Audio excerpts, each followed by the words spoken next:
Pasemos entonces a ver los dos mecanismos que habíamos mencionado sobre el equilibrio económico financiero. Estos mecanismos activos de preservación del equilibrio económico financiero, que hemos dicho son la teoría de la imprevisión y el hecho del príncipe. La idea de la teoría de la imprevisión, como ustedes tienen explicado en su material de lectura, fundamentalmente tiene como precedente basal a la decisión del caso de gas de Burdeos de 1916.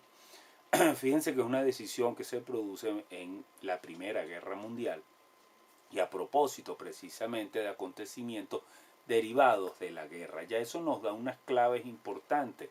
Fíjense entonces que es un elemento, un acontecimiento externo al contrato, extraordinario, como lo es una guerra, sobrevenido, es decir, nadie al momento de suscribir el contrato no se vislumbraba un conflicto armado, pero este conflicto armado posterior, sobrevenido y extraordinario no forma parte evidentemente de las previsiones que normalmente toma un empresario al momento de contratar la ocurrencia de una guerra, de un conflicto bélico.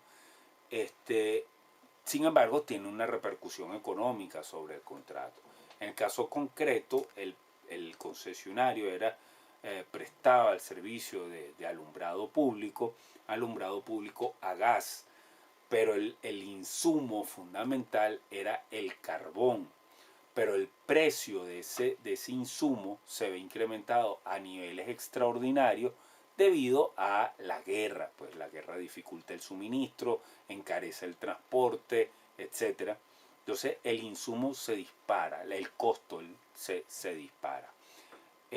Sin embargo, el contrato me había previsto unos niveles de revisión de las tarifas que impedían que ese sobrecosto, que se había elevado ya a niveles impensables, pues pudiera ser recuperado. El ejemplo, aunque no es moderno, evidentemente, pero creo que tiene los elementos que muestran lo fundamental de esta teoría. ¿Ok? Tiene que ser entonces un hecho externo al contrato, imprevisto, sobrevenido y que afecta de alguna manera la economía del contrato.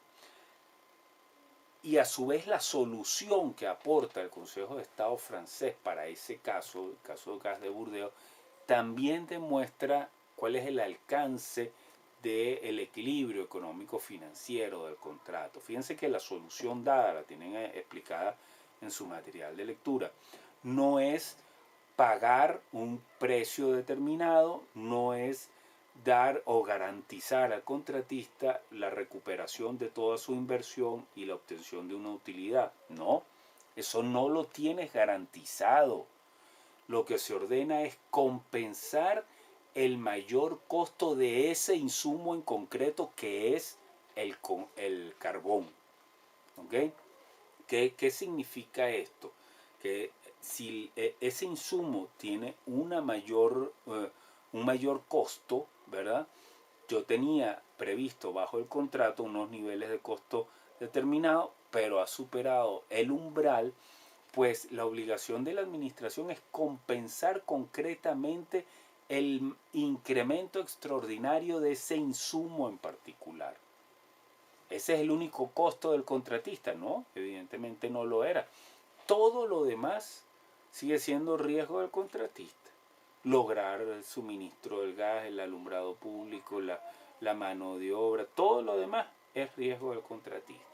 La única obligación era de alguna manera ayudarte y compensarte con ese costo en concreto que había sido afectado, que era el costo del carbón. De esa manera sigue habiendo ese equilibrio entre equilibrio económico-financiero y riesgos del contratista. ¿Ok? Fíjense entonces cómo en la compensación, por eso algunos autores suelen hablar en este caso si la compensación es total o es parcial. A mí no me gusta hablar de total o parcial porque desde mi punto de vista siempre es total. Es total en lo que incumbe a esa teoría. si la teoría de la imprevisión, y el caso Gas de Burdeos lo demuestra, la teoría de la imprevisión aplicada a este caso afecta, muestra la afectación de un insumo en concreto, pues es total la compensación a ese insumo, a esa circunstancia en concreto. Esa circunstancia dentro del ámbito a que la acota, la compensación es completa. Evidentemente, eso no quiere decir garantía de utilidad, no, eso no existe en la contratación pública, bueno, en ninguna contratación, ¿ok? Así que por eso hay que tenerlo en cuenta. Por eso no me gusta hablar mucho de una compensación total o parcial, porque además en este caso se suele contraponer esta compensación llamándola parcial frente a una total. Pero ¿cuál sería la total?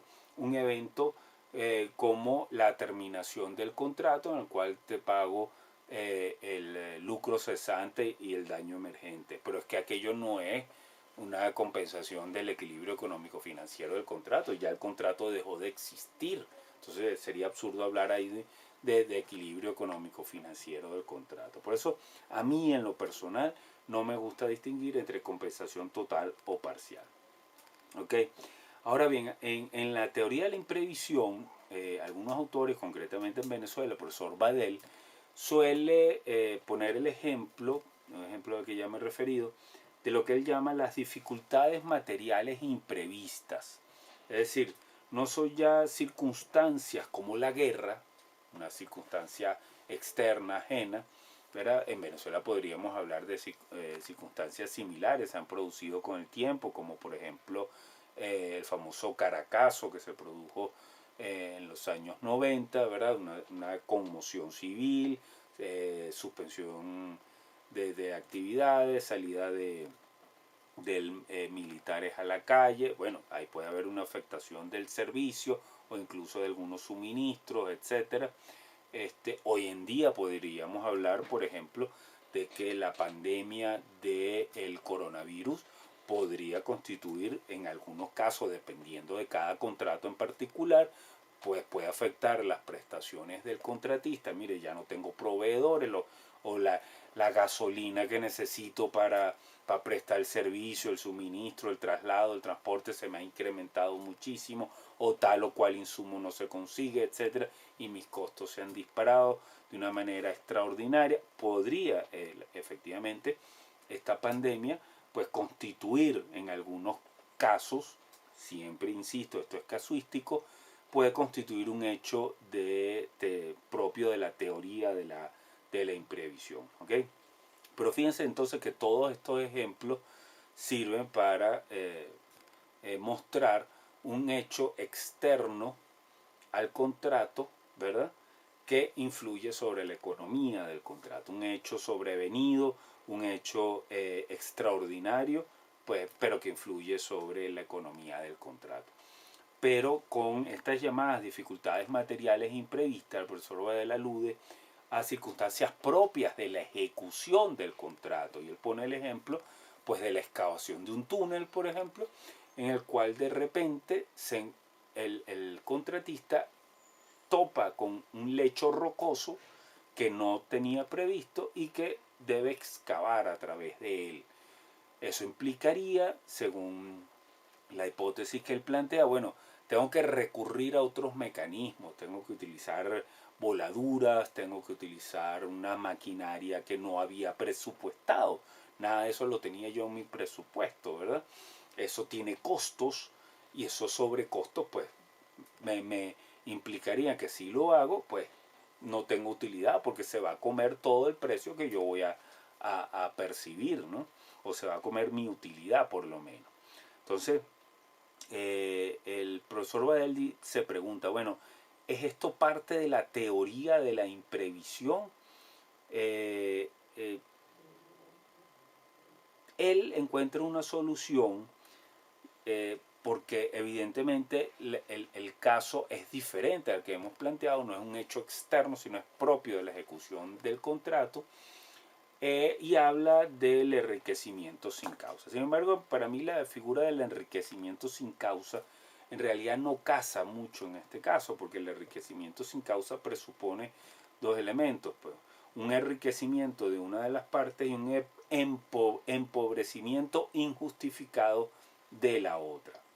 No es esa la circunstancia. No hay un enriquecimiento de la administración pública. Las prestaciones que habría pactado la administración pública son las mismas. Una obra y el contrato de obra es un contrato de resultado. Es decir, tú entrégame el túnel construido y punto. Las obligaciones siguen siendo exactamente la misma. No estoy generando un enriquecimiento injustificado de la administración frente a un empobrecimiento del contratista. Ojo, y eso es exactamente lo que la figura o la idea de la noción de la mayor onerosidad de las prestaciones implica. Es decir, las prestaciones son las mismas, lo que pasa es que son más onerosas ahora. ¿Entienden? Entonces no es que hay un enriquecimiento porque te voy a dar más o vas a obtener un beneficio mayor. No, las prestaciones son exactamente las mismas. Lo que pasa es que para mí como contratista se han vuelto sobrevenidamente más onerosas.